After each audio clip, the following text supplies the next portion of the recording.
This episode of the Beauté by AVIC podcast is brought to you by the Aesthetic and Beauty Industry Council.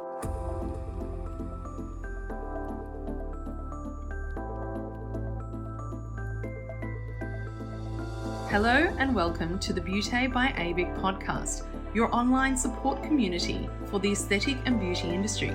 Here, we are strengthening and unifying the industry through representation, innovation, and education. This is a platform created and dedicated to the aesthetic and beauty industry, valuing unity and advancement. We serve to represent, support, and inspire you by connecting you with industry experts, expanding your knowledge through educational pieces, and bringing you the latest industry news. This is Beauté by AVIC.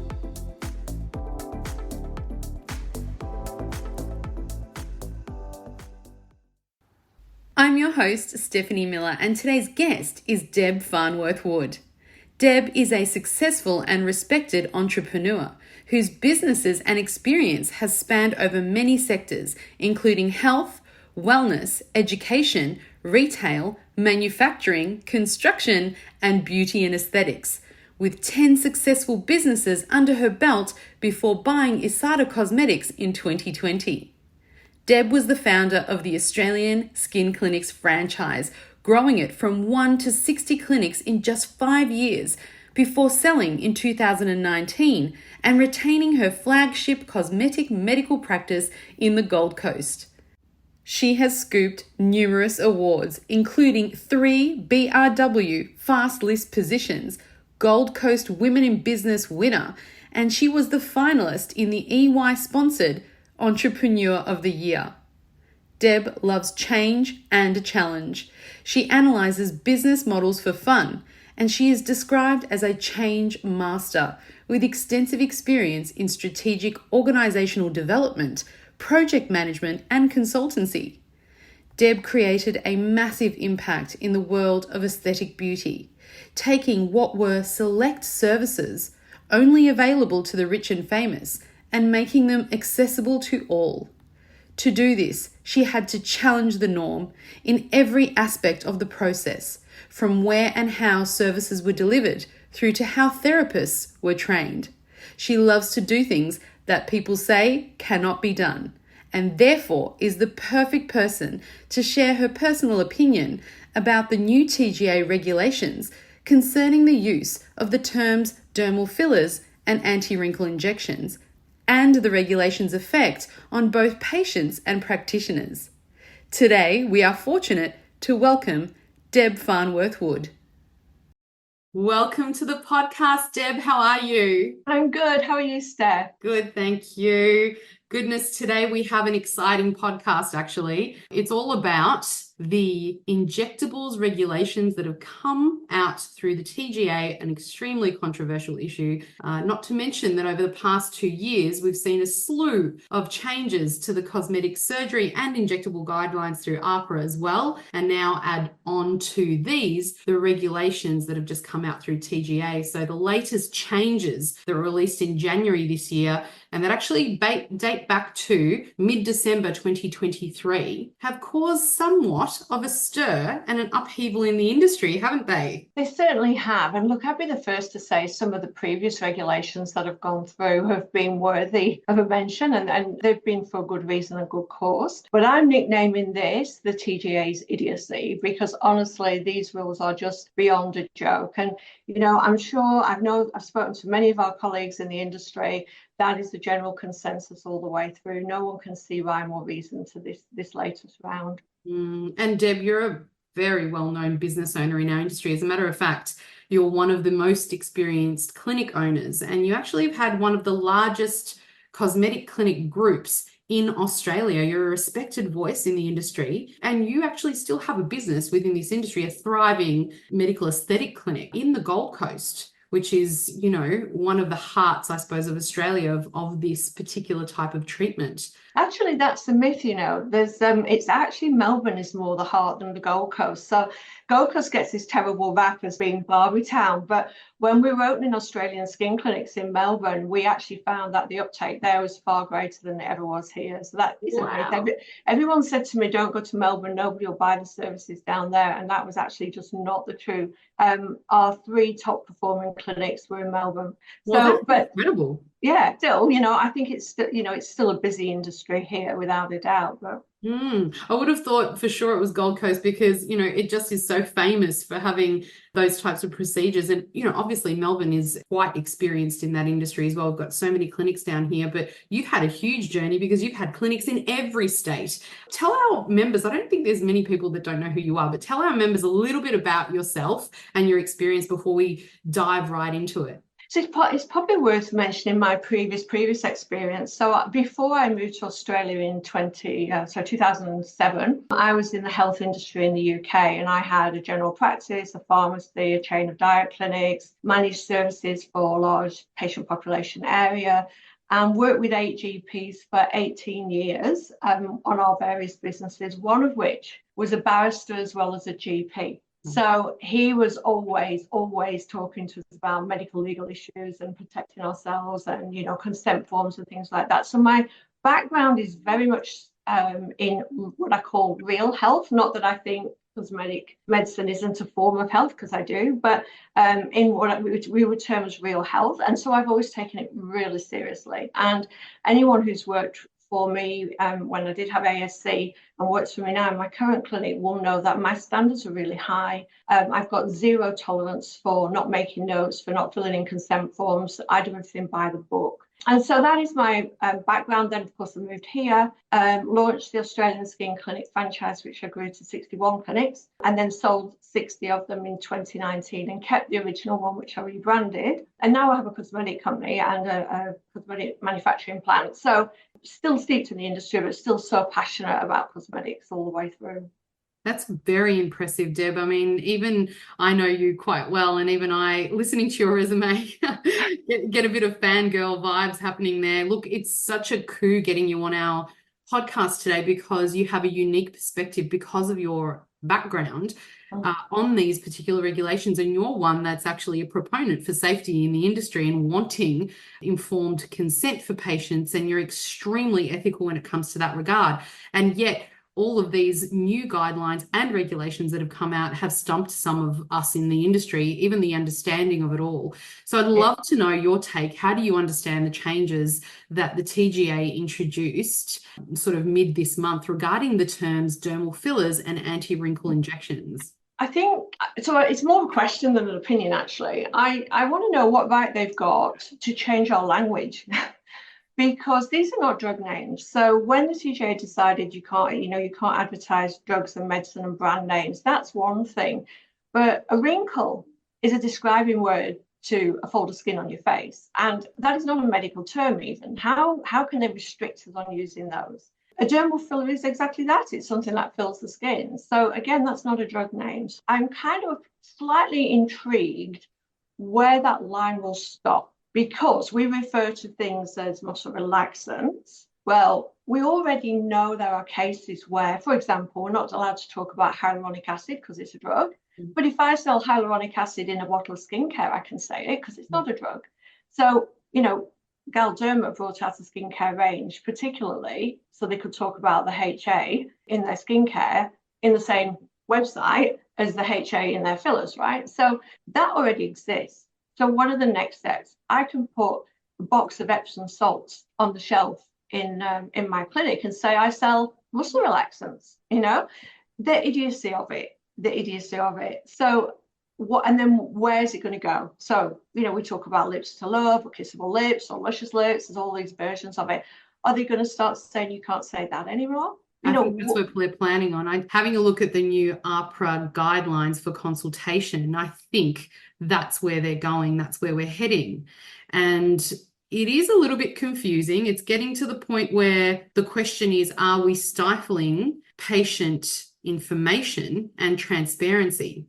again, though, before we go into the patient side, still on the general marketing side, are they going to say to dermatologists, you can't put an advert out to say if you've got psoriasis, come and see me? Because what's psoriasis if it's not a naming word? It's not a drug, but it's still just describing the actual condition. I've heard the term antibiotics brought up used in a similar way to dermal fillers. Yeah. That's also a describing word about an S4. And the contraceptive pill and the morning after pill. I mean, it just goes on and on. You can name every specialty in health and every group of drug classifications, and they've all got words that describe them. So why we, as one small little segment of this whole massive industry, being selected for not being able to talk about wrinkles? Why do you think the TGA decided to implement the restrictions? What's the rationale behind that, do you think? Well, I have to say, they haven't actually come out and said it yet. So my nature is to look for what's the least obvious thing. What is it? So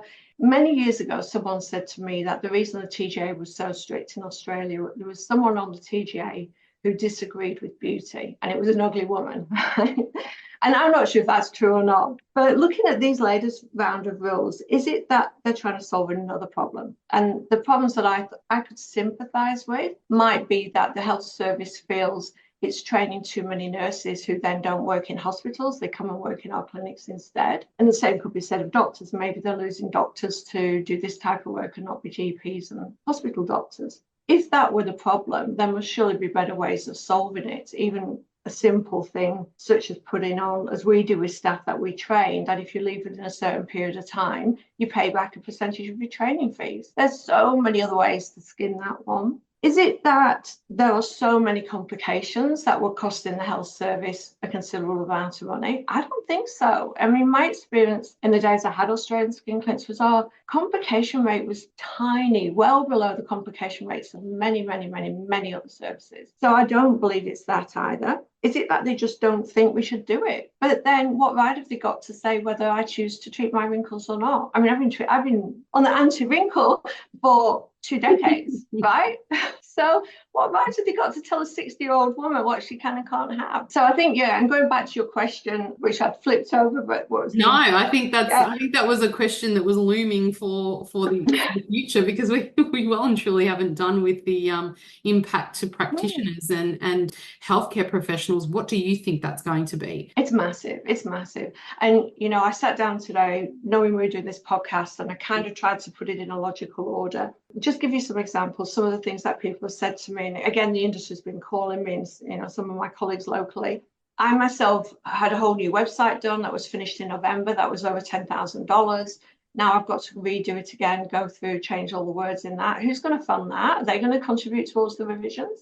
Going back over social media, 2 years, that's wiping out our history of marketing. That's SEO, content creation, our own IP, property right, everything going back 2 years would be like wiping us off the face of the earth. It would just be like taking the internet down, we'd vanish. And we've been, my particular clinic's been trading 27 years. I've owned it for 17 of those. That is like hundreds of thousands of dollars worth of marketing, prep, IP, all the rest. And then to unwind that, who's going to fund that? Do they just think I'm going to shut the doors, give up and go home? Is that their intent? I can't help but wonder if that is the intent. They want to close us all down. I feel that small business and people on the coal face of this industry have been severely impacted by many regulatory changes over the past 2 years. It's not just in the cosmetic industry, it's actually to small business owners that we are footing the bill for a lot of government decisions, and that's in HR, with the new legislations there with regards to a lot of things like same job, same pay, and a few others that we won't go into today. But it is costing the employers, people such as us who employ people, a significant amount of money to be able to stay employed. And then therefore the flow-on effect of that is that that we then employ less people. And then the flow-on effect, of course, is it affects our economy and it affects our patients because they have limited selection and limited choice. But you're just highlighting, I suppose, of a small part of the repercussions could be to existing practitioners. What about new practitioners trying to get into the industry without using those terms? Yeah, I mean, they're not going to get a foot in the door, really, if you can't advertise and you can't get in there. And I think, just go back to what you said about small businesses and how we're footing the bill, I think there's a perception amongst the community generally that cosmetic clinics make a fortune. And there probably was a time when they did, right? We did make good money in the early days. Not many people were having them. I can remember when we used to charge $26 a unit for Botox. So, that was the days gone by. We don't charge that now. The fees are much, much lower than they were, albeit more people have it, but not to make up the difference. The average cosmetic clinic is only making somewhere between 6 and 10% profit a year. It's tiny. And we've already lost some to the DV rules because now we can have more domestic violence leave. We just had the latest round of pay increases again. We were already still suffering from the COVID, quiet resignations, everyone wanting to work part-time. Even just staffing our clinics is a major chore at the moment.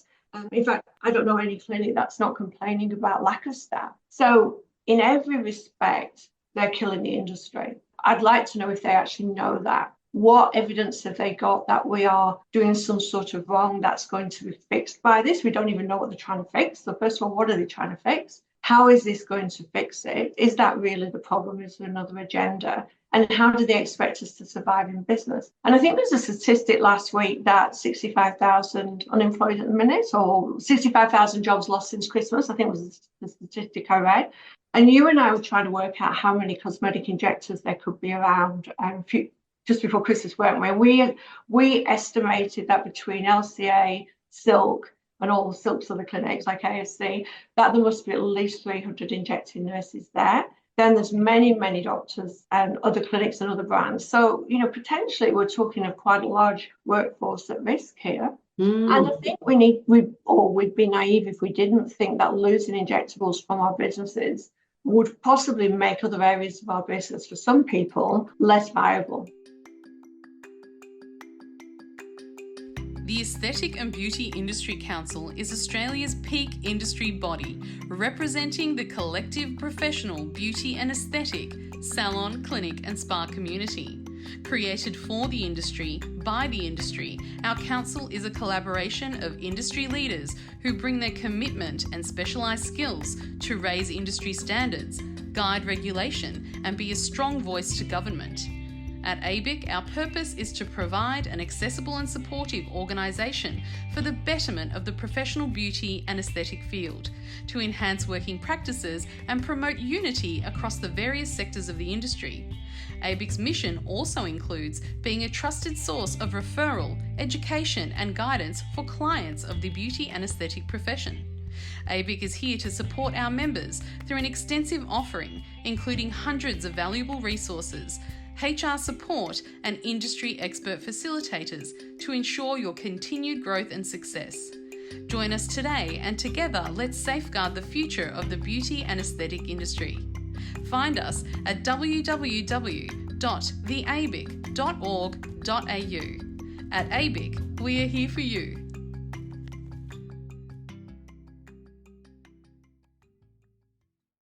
So we all know there's a lot of clinics out there who have sort of soft beauty alongside the injectables just to give the variety of treatments, but it's the injectables will be the core business for them.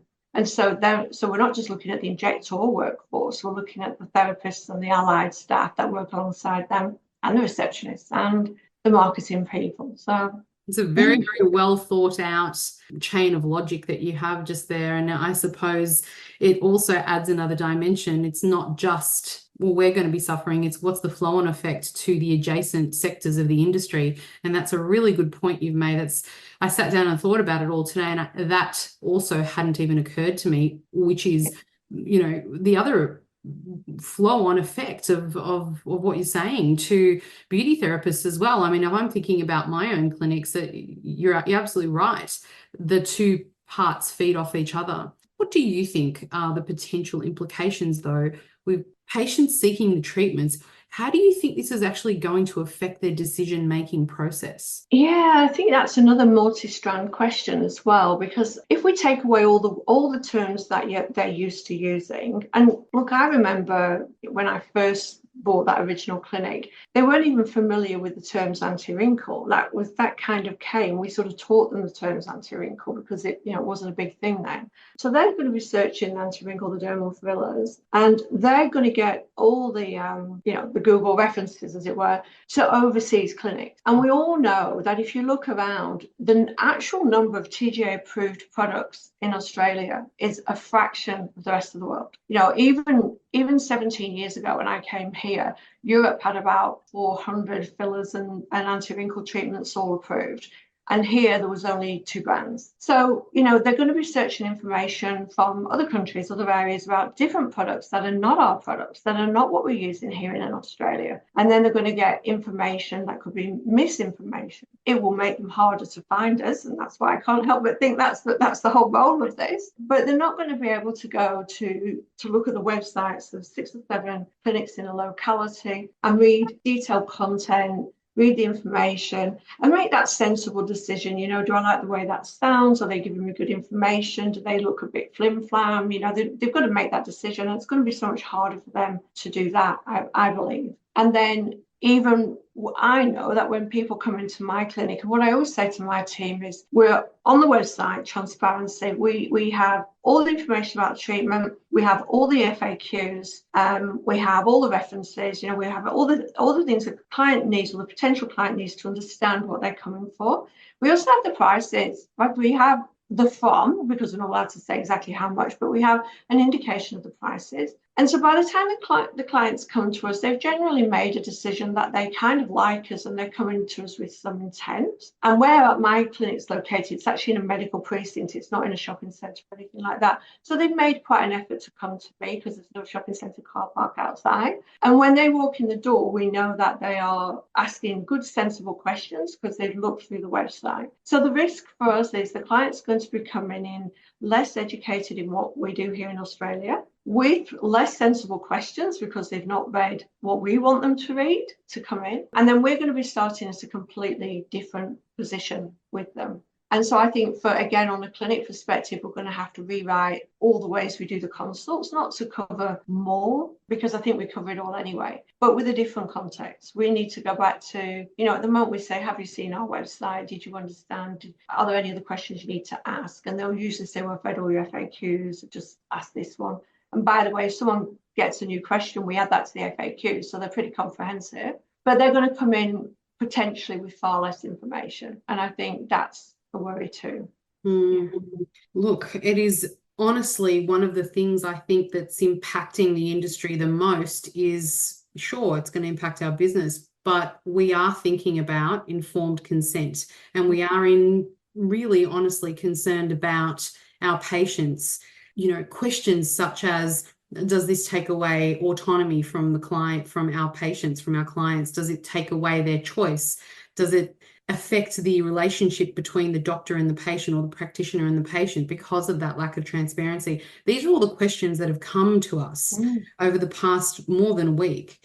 And it feels as though the temperature and the temperament is a little bit different when it comes to these particular regulations that have come out than others. What do you see has been the reaction from the cosmetic industry to these new regulations, and what kind of concerns do they have about this? Because we've seen an absolute avalanche of comments and an outcry from the industry. What have you seen the reaction is from the industry? So I've seen a couple of people have said to me, are they just trying to close us down? Is it the Australian government's decision that we shouldn't do these treatments? Which will be even more dangerous, because they won't just go to Bali and Thailand for them. So it's not going to help. And then we all know there's quite high complication rates from some of these countries. So, the health service is going to have to deal with those. Is it that there is an agenda to completely make it difficult to do this? But again, is there another agenda that we can't see? And just going back to, patient information, if we can't talk about anti-wrinkle, and if we can't talk about dermal filler, how do we bring to the potential client's attention all the information that they need? And are they now going to say, well, they have to come for a consult and then you're going to send them away for a week and bring them back for a treatment? Because I think that'll be the next step. And another of the things that has been said to me is just, when is it going to stop? Why are we under such focus? Why are we under so much scrutiny when there's other fish, other fish to fry? My son got admitted to hospital just before Christmas, had emergency surgery. I was chatting to the surgeon before he went down.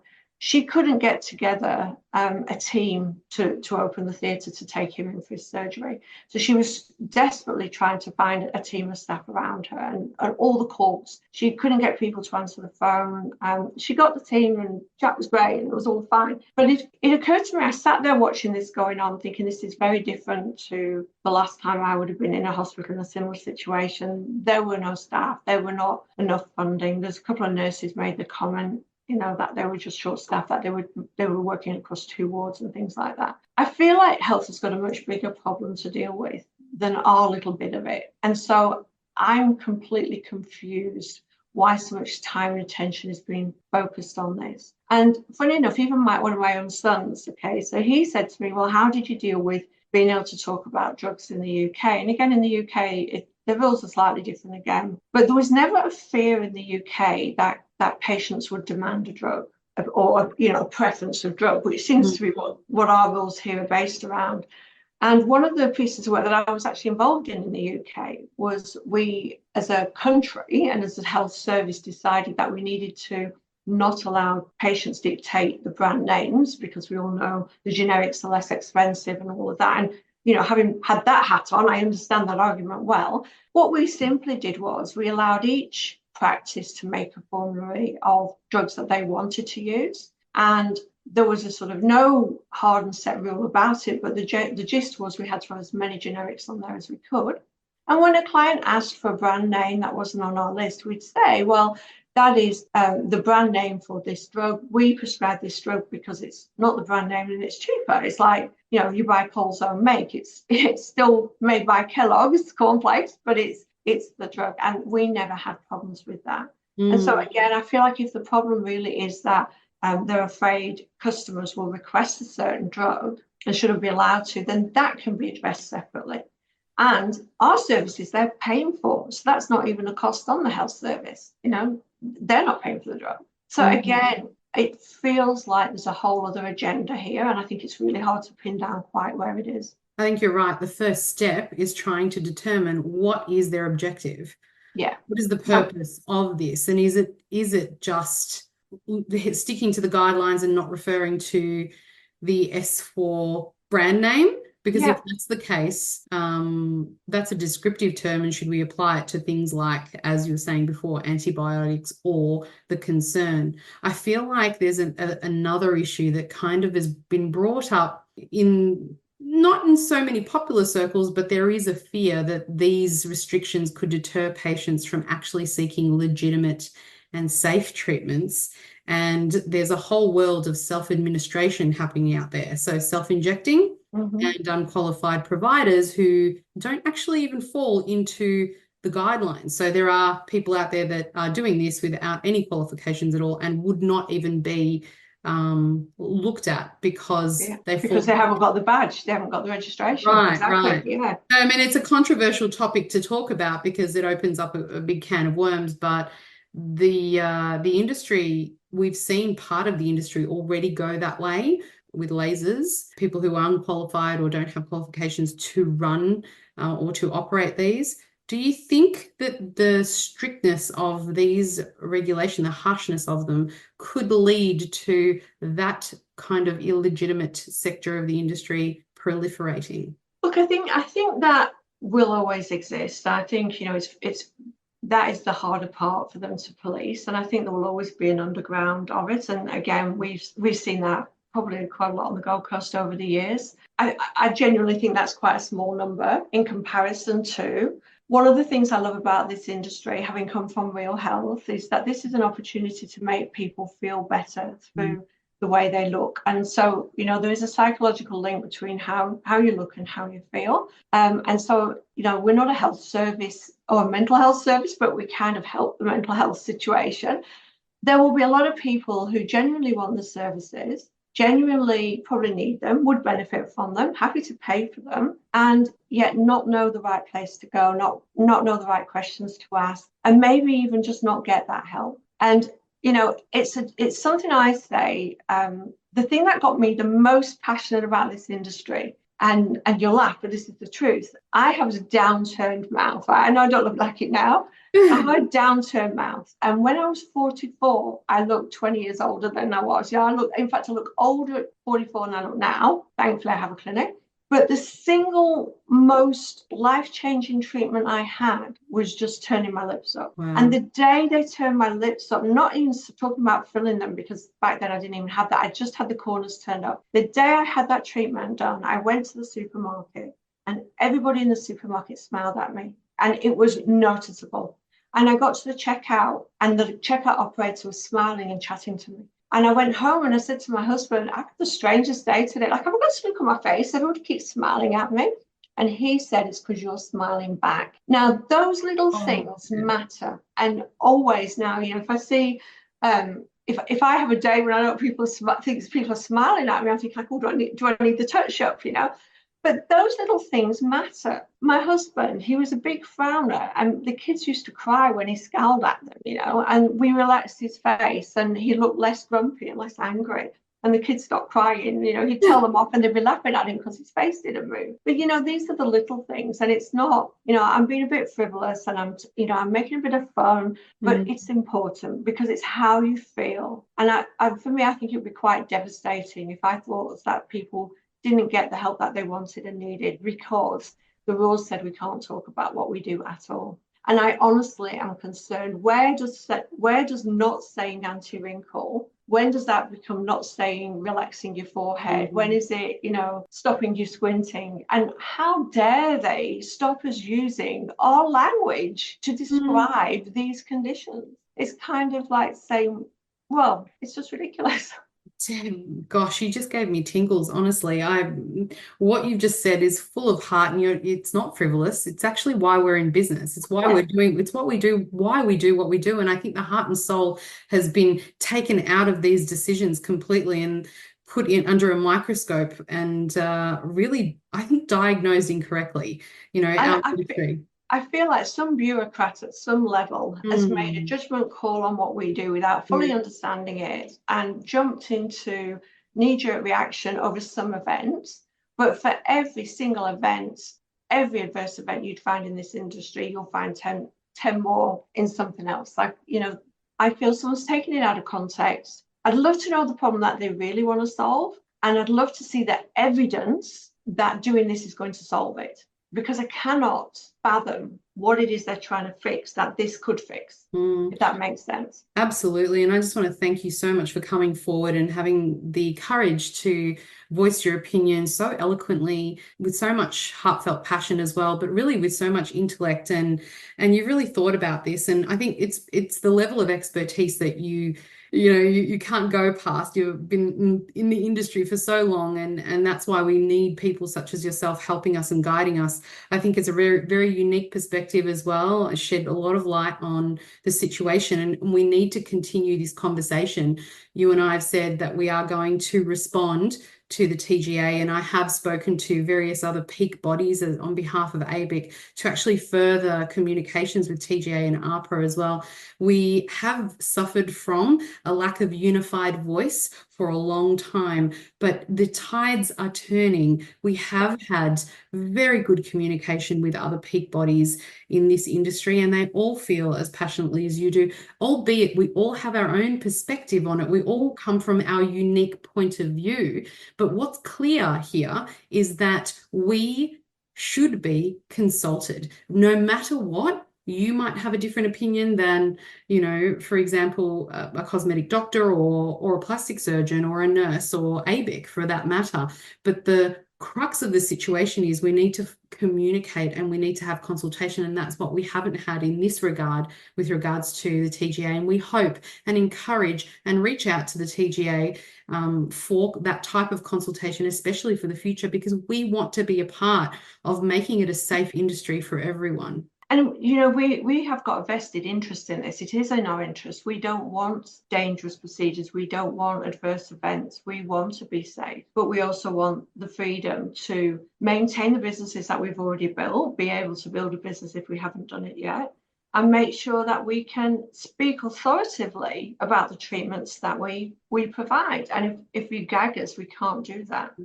And one quickie, I know we're kind of running out of time, but, you know, I've got a whole list of paper. I could probably talk for 3 hours, but obviously we can't. But, you know, let's look at even bruxism and teeth grinding. Are we now not allowed to say relax your jaw or grind your teeth, you know, are your teeth grinding? It's crazy. It's crazy. I mean, even the health service itself doesn't do that. You know, the rest of them, you know, if you want to say the real health service opposed to what we do, they haven't banned doctors for talking about these things. So why are we singled out for it? That's a really good point. Do you have any other points there? Because I'm happy to keep going if you've got, you know. Oh, well, more people die in car accidents than they do on cosmetic surgery. So the government priority, I don't believe, is this. So I'm a bit stunned at how it got through government. How they can You're a pass bit a law. suspect on the safety part of it. That's what I'm hearing. A bit kind of. Is it to do with patient safety? Yeah. Is it to do with that? And or then, you know, and it's a massive statistic we've never heard around. And I can't help but wonder, how did this get released in the middle of December, which is our busiest trading period, where we were all looking the other way doing all our Christmas work? Then they announced it in January, and then said it was immediately a month ago. And then we've got to backtrack. There's no grandfather clause. Normally when you change a law like this, there's a grandfather clause or there's a time period to go through. And then I'd like to know who's behind this piece of software that's going to help us be compliant. Who's developed that software? Who owns that software? And what's that all in aid of? You know, you know, I'm a bit kind of puzzled at the sneakiness and the slipping it in when we're not looking. Why? What was their motive for that? Why was there no consultation? And I think someone has some explaining to do, quite honestly. It's an interesting diversion. Yes, absolutely. We don't know what the reasons, I suppose, behind this could be, but we definitely know that we need more open communication. We need more consultation in the industry. And honestly, Deb, I really want to thank you so much for the level of involvement that you have as an ABIC Foundation member with our organisation. You have been such a go-to for advice, for your experience, and honestly a champion for the industry. We can't thank you enough for your support. It's people such as you that are driving this industry and driving change, positive change in the industry. So thank you so much for today and for everything that you do, you and Issada. You are very, very valued as Foundation members. Thank you. And thank you for asking me on the podcast. It's really nice to be there. And look, Steph, I couldn't do what you do. So I'm really good at articulating the arguments and looking at the content, but I couldn't sit in your shoes and organise and galvanise everyone to work together. But yeah, thank you for bringing me on the podcast. Let's see where it takes us. And I know you're interviewing a few more people and you've got other voices going on there. And I think this has to be one time in the industry where we do all galvanise together and we all stand shoulder to shoulder on this. If not now, then when? Yeah, if not now, there won't be a when. Yeah. Thank you, Deb. Thank you.